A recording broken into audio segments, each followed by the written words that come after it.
តែជីវិតនេះកំណត់បានឲ្យតែម្នាក់សងខំខ្លាយកាន់តែខ្ញុំចូលទោះបីពិភពលោកមិនចង់ឲ្យយើងក្បែរគ្នា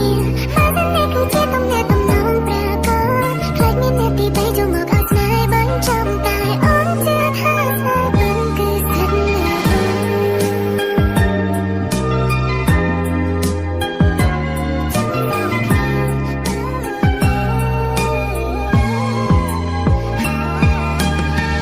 ពិភពលោកមិនចង់